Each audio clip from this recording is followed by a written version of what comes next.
নমস্কার বন্ধুরা, আশা করি আপনারা সবাই অনেক অনেক ভালো আছেন। আর আজকে আপনাদের সামনে নিয়ে আসছি Xiaomiর তরফ থেকে Xiaomi Redmi Note 12 Pro Plus এই ফোনটা নিয়ে। তো আপনারা জেনে গেছেন ইদানিং আপনার Xiaomi Redmi Note 12 series Chinese মার্কেটে লঞ্চ হয়ে গেছে। তো আজকে Redmi Note 12 Pro Plus এই ফোনটা নিয়ে কথা হবে আপনাদের সামনে। তো এই ফোনটা কেমন হবে এবং কত টাকা বাংলাদেশে প্রাইস থাকতে পারে এবং মানে আপনার জন্য কি এই ফোনটা নেওয়া ঠিক হবে, ওভারঅল এই সকল প্রশ্নের যদি আপনার ভিতরে জানতে ইচ্ছা হয় তাহলে আজকের এই ভিডিওটা আপনার জন্য। তো কোথাও স্কিপ না করে সম্পূর্ণ ভিডিওটা দেখার ট্রাই করবেন। তো আমার সাইডেই এখানে আপনার Redmi Note 12 আপনার Pro Plus-এর ভিডিওটা তো এখান থেকেই দেখে নিতে হবে, কারণ আমাদের চ্যানেলে এখন পর্যন্ত ওইরকমভাবে ভিডিও করা হয় না যে কারো কাছ থেকে কপিরাইট করা।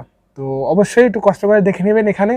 তো আশা করি দেখতে পাচ্ছেন যে কেমন হবে এই ফোনটা। তো অবশ্যই জানাবেন যে কমেন্ট করে কেমন হচ্ছে। চলুন দেখে নেওয়া যাক যে এর ডিজাইনটা কেমন এবং এর বডি ফ্রেম রেটে কী থাকছে। তো এই ফোনটা বডি ফ্রেম রেট হিসেবে থাকছে 9mm এর থিকনেস। এছাড়াও থাকছে আপনার এখানে 208 গ্রাম ওজন এবং আপনার এতে থাকছে ফ্রন্টে কর্নিং গরিলা গ্লাসের প্রোটেকশন এবং ব্যাক সাইডে কর্নিং গরিলা গ্লাসের প্রোটেকশন এবং ফ্রেমটা অ্যালুমিনিয়ামের। তো ওভারঅল আপনারা তো বুঝতে পারছেন যে কেমন বডি ফ্রেম রেটটা হচ্ছে। তো আমার আসলে এতদিনে এক্সপেকটেশনটা ছিল যে আসলে কোনো একটা ফোন বাংলাদেশ মার্কেট লঞ্চ হোক যেটা আপনার আগের মতন ছিল যে টোটালি অ্যালুমিনিয়ামের। তো এখানে কিন্তু অ্যালুমিনিয়ামটা সরিয়ে রেখে এখন বর্তমানে গ্লাসের দিন চলে এসেছে। তো এখানে কিন্তু গ্লাস, ব্যাক সাইডে গ্লাস, ফ্রন্ট সাইডে গ্লাস এবং বডি ফ্রেম একটা আপনার অ্যালুমিনিয়ামের তৈরি। তো এইটা কিন্তু আমাদের খুব ভালো লাগেছে যে Xiaomi নাম্বার সিরিজের ফোনে আপনার অ্যালুমিনিয়ামের ফ্রেম নিয়ে আসছে। তো সেই তো Note 6 তারপর Note 5 এইসব ফোনের কথা মনে করিয়ে দিচ্ছে, MI A2 এইসব ফোনের কথা কোথাও গিয়ে মনে করিয়ে দিচ্ছে। তো অবশ্যই একটি ভালো ডিজাইনের ফোন আসছে আর দেখতে পুরো হুবহু আইফোন শেপের লাগছে। তো ক্যামেরা দুটো আইফোনের 14 সিরিজের মতন বড় বড় আকারে তো আপনারা দেখতে পাচ্ছেন এবং তলার দিকে মাইক্রো চার্জিং পোর্ট সব কিছু বক্সি টাইপের আইফোনের মতন। তো আইফোন বললেই চলে, এটা আইফোনের মতন ডিজাইন। আপনারা দেখে নিতে পাচ্ছেন যে কেমন। এখানে 2টা সিম কার্ড স্লট থাকছে এবং একটা মেমোরি কার্ড। তো এটাও একটা ভালো দিক। তো চলুন দেখে না ডিসপ্লেতে কী থাকছে। এই ফোনটা ডিসপ্লেতে থাকছে ওলেড আপনার কার্ভ টাচ স্ক্রিন, যেটা 1 বিলিয়ন কালার্সে সাপোর্টেড। ভাবা যায় যে ওলেড টাচ স্ক্রিন আর যেটা আপনার হালকা কার্ভ, তো ও একটু ভালো মানের ফোন হতে চলছে কিন্তু এখানে। তো এটা ওলেড প্যানেল। এছাড়া এর সাইজ থাকছে আপনার 6.67 ইঞ্চির একটি আপনার 86.8% স্ক্রিন টু বডি রেশিও একটি ডিসপ্লে। তো আর এই ডিসপ্লেটার রেজুলেশন হিসেবে থাকছে 1080x2400 পিক্সেল এবং 20:9 অ্যাসপেক্ট রেশিওর 395 পিপিআই ডেনসিটির একটি ডিসপ্লে। আর এই ডিসপ্লেটা যথেষ্ট কালারফুল এবং ভাইব্রেন্ট লুকিং। আপনারা দেখতে পাচ্ছেন যে ডিসপ্লেটা কেমন। তো এই ডিসপ্লেটা দেখার মাত্রই আপনি ডিসপ্লে প্রেমে পড়ে যাবেন। তো দেখুন এই ডিসপ্লেটা কত সুন্দর একটি ফোনের ডিসপ্লে করতে পারে Xiaomi। এবং এই ডিসপ্লে ফিচার্সে থাকছে আপনার 120 Hz রিফ্রেশ রেটের ডলবি ভার্সনে সাপোর্টেড এবং HDR10+ সাপোর্টেড এবং 500 নিটস টাইপ ব্রাইটনেস এবং 900 নিটস SBM ব্রাইটনেসে সাপোর্টেড। তো ওভারঅল ডিসপ্লে কিন্তু অসাধারণ ডিসপ্লে। তো ডিসপ্লেতে আমার কোথাও কোনো কমপ্লেন নেই, তবে একটু ব্রাইটনেসটা একটু বেশি হলে আসলে ভালো হতো। তো 900 নিটস SBM ব্রাইটনেস, তো এটা একটা ভালো দিক, এখানে ভালো ব্রাইটনেস থাকতেছে। তো ওভারঅল ডিসপ্লে কিন্তু অসাধারণ এবং ব্যাক সাইডের লুকিংটা দেখলে আপনারা প্রেমে পড়ে যাবেন যে আইফোনের লুকিং। তো আপনারা দেখতে পাচ্ছেন যে ফোনটা কেমন। চলুন দেখে নেওয়া যায় এর পারফরমেন্সে কী থাকছে। এর পারফরমেন্সে থাকছে Android 12 এবং MIUI আপনার 13। তো 13-এ রান করবে MIUI এবং Android 12 এই ফোনটা আসবে।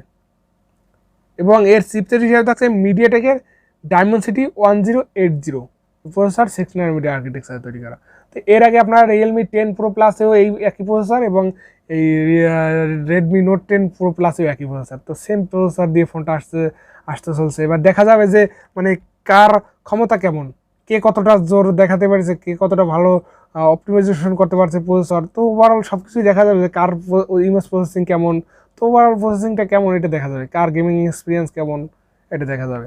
আর এখানে MIUI-তে আপনারা বলা হয়েছে যে নেক্সট আপডেট 13 আপডেটে আপনাদের এখানে কোনো ধরনের বাগ থাকবে না, এই বলে Xiaomi বলতেছে যে অনেকটা বাগ কমিয়ে আনবে। তো এই বাগ ভালো যদি নাই থাকে এবং better value for money device যদি হয় তাহলে এই ফোনটা তো আপনার জন্য নিতেই পারেন এক চান্সে। এবং এখানে থাকছে মালি G68MC4 জিপিউ।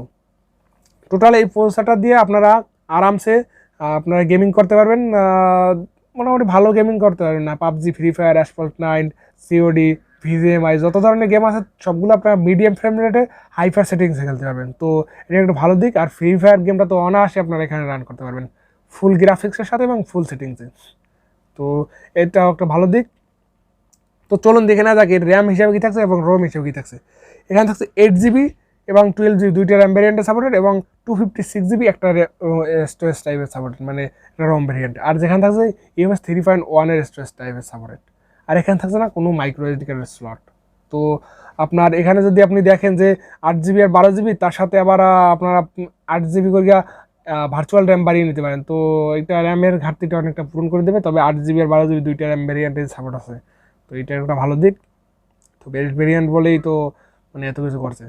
তো চলুন দেখি না যাকে এবারে এর মোস্ট হাইট ক্রিয়েট, মানে মোস্ট হাইটের যে কোন অপশনটা, মানে কোন জায়গাটা মোস্ট হাইট করলো, বেশি হাইট করলো, সেই অপশনটাই দেখানো হবে এর ক্যামেরাতে। এই যে বড় বড় সেন্সারগুলো দেখতে পাচ্ছেন, এই সেন্সারগুলো আসলেই কি কাজের, এটা এবার দেখা যাবে। তো এই সেন্সারগুলো কেন দিয়েছে, এখানে থাকছে প্রাইমারি সেন্সার, যেটা 200 মেগাপিক্সেলের একটি সেন্সার, যেটা স্যামসাংয়ের সেন্সার তৈরি করা।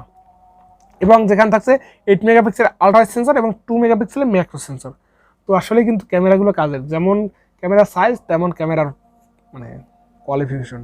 তো ক্যামেরা অসাধারণ ক্যামেরা থাকছে এখানে। আপনার 200 মেগাপিক্সেলের মেইন সেন্সর থাকছে এবং 8 মেগাপিক্সেলের ultra sensor, 2 megapixel macro sensor. Overall camera আশা করা যাচ্ছে যে ভালো ক্যামেরা সেন্সরই হবে। আর আমরা জানি যে Xiaomi পুরো মানে এই যে 12 Pro প্লাস এই ফোনটাতে আপনারা 200 মেগাপিক্সেল ক্যামেরা দিয়ে আসবে, এটা তো আমাদের সবার জানা। তো আসলে একটি ভালো ফোন। আর এর সেকেন্ডারি সেন্সার হিসেবে থাকছে 16 মেগাপিক্সেলের সেন্সার, যেটা আমার কাছে একটু কমতি মনে হয়েছে। কারণ যেখানে 200 মেগাপিক্সেলের মানে ব্যাক ক্যামেরা, সেখানে অন্তত 32 মেগাপিক্সেলের তো সেলফি ক্যামেরা প্রোভাইড করা হচ্ছিল। তো কী করে বুঝি না, এখানে শুধু ক্যামেরা মেগাপিক্সেল পাল্টে নিয়ে আসছে ফোনটা 11 Pro প্লাসের থেকে। এটা আসলে সেটাই তো একটা বড় ব্যাপার। আর এর ভিডিও রেকর্ডিং হিসেবে থাকছে 1080p সর্বোচ্চ ভিডিও রেকর্ডিং সাপোর্ট ব্যাক ক্যামেরায়, যেটা 200 মেগাপিক্সেলের সেন্সার, সেখানে 8K ভিডিও রেকর্ডিংয়ের সাপোর্টটা তো থাকাটা উচিত, কিন্তু কেন দেয়নি এটা বুঝতে পারতেছি না। আর এখানে থাকছে আপনার ফ্রন্ট ক্যামেরায় 1080p ভিডিও রেকর্ডিং সাপোর্টেড। তো ওভারঅল এটা একটি ভালো দিক। তো আপনারা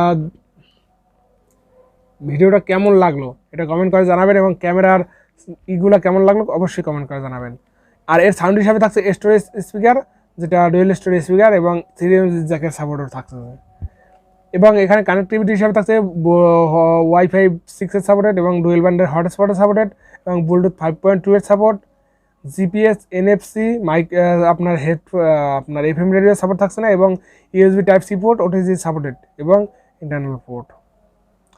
আর এর সেন্সার হিসেবে থাকছে ফিঙ্গারপ্রিন্ট সেন্সার, যেটা under display optical fingerprint sensor, আর যার সাথে থাকছে ফেস আনলকের সাপোর্ট। তো ওভারঅল কিন্তু এটা একটা ভালো দিক। তো অবশ্যই একটু ভালো ফোন চলছে স্যামসাং Xiaomiর নাম্বার সিরিজের ফোনে এখন পর্যন্ত আপনার ইন ডিসপ্লে ফিঙ্গারপ্রিন্ট সেন্সারটা ব্যবহার করেনি, এখানে কিন্তু সেই ইন ডিসপ্লে ফিঙ্গারপ্রিন্ট সেন্সারটা ব্যবহার করা হয়েছে। তো অবশ্যই একটু ভালো দিক চলছে। চলুন দেখে নেওয়া যাক ব্যাটারি হিসাবে কি থাকছে। এখানে ব্যাটারি হিসাবে থাকছে আপনার লিথিয়াম পলিমার নন রিমুভেবল একটি 5000 mAh ব্যাটারি, আর যার সাথে থাকছে 120 ওয়াটের চার্জার, আর যেটা দিয়ে এই ফোনটাকে চার্জ করতে 19 মিনিট সময় লাগবে। তো এটা একটা ভালো দিক। আগে ছিল 5160 mAh ব্যাটারি, এখানে কিন্তু 5000 mAh ব্যাটারি, তো 160 mAh কমে গেল হয়তো। যাই হোক, এখানে আপনার 120 ওয়াটের চার্জার থাকছে, মোস্ট একটা হাইটের ব্যাপার। তো আর এর কালার হিসাবে থাকছে ব্ল্যাক, ব্লু, হোয়াইট আর ঠান্ডার এডিশন, 3টা কালার ভেরিয়েন্টে থাকছে। তো কেমন লাগলো অবশ্যই কমেন্ট করে জানাবেন, এবং আপনার এই ফোনটা কি আপনার জন্য নেওয়া ঠিক হবে। তো আমি বলবো যে যদি আমি যে বাজেটটা বলবো সেই বাজেটে যদি ফোনটা মার্কেটে লঞ্চ হয় তাহলে অবশ্যই নেওয়া ঠিক হবে।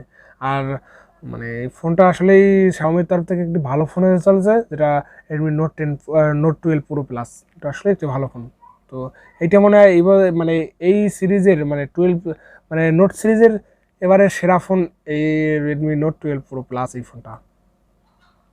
আর এই ফোনটার ওভারঅল যদি রেটিং দেখা যায়, যে ডিজাইনেতে আপনার 10 এর ভিতরে 10, ডিসপ্লেতে 10 এর ভিতরে 9 এবং ক্যামেরাতে 10 এর ভিতরে 8 এবং ক্যাপাবিলিটিতে থাকছে 10 এর ভিতরে 10, ফিচার্সে থাকছে 10 এর ভিতরে 10 এবং পারফরমেন্সে 10 এর ভিতরে 8, ব্যাটারিতে 10 এর ভিতরে 10, ইউজিবিলিটিতে 10 এর ভিতরে 10। তো ওভারঅল কিন্তু এই ফোনটা রেটিং দেওয়া যেতে পারে যে আপনার 9.4% এর রেটিং। তো ওভারঅল একটি ভালো ফোন হতে চলছে। তো 200 মেগাপিক্সেলের ক্যামেরা সেন্সর এবং ডায়মন্ডসিটি 1080 প্রসেসর দিয়ে 5000 mAh এর ব্যাটারির সাথে 120 ওয়াটের চার্জার দিয়ে এমআই ইউআই 13 রান করা একটি ফোন, যদি মানে ওলের আপনার 120 হার্জের ওলেড টাচ স্ক্রিন এইটা সহ যদি বাজারে মার্কেটে আসে এই ফোনটা, তো আপনার জন্য better value money for money device হতে পারে যদি আন্ডার 35,000 টাকা বাজেটের ভিতরে আসে। যেমন 30,000 32,000 টাকা বাজেট সেগমেন্টে যদি এই ফোনটা বাংলাদেশ মার্কেটে লঞ্চ হয়, তো এই ফোনটি আপনি অনায়াসে পারচেস করতে পারেন। তো আমার জানি কেন মানে ডাউট হচ্ছে যে এই ফোনটার বাংলাদেশ প্রাইস 40,000 টাকা হবে এবং ইন্ডিয়ান প্রাইস যেটা আপনার প্রায় 22,000 রুপির মতন হবে। তো অবশ্যই কেমন লাগলো কমেন্ট করে জানাবেন। এছাড়াও মানে নেক্সটে কী নিয়ে ভিডিও দেখতেছেন তো এটাও কমেন্ট করে জানাবেন। আর চ্যানেল নতুন হলে অবশ্যই সাবস্ক্রাইব করে দেবেন। তো সাবস্ক্রাইব করে অবশ্যই সবাই পাশে থাকবেন। দেখা হচ্ছে নেক্সট ভিডিওতে। সবাই ভালো থাকবেন, সুস্থ থাকবেন।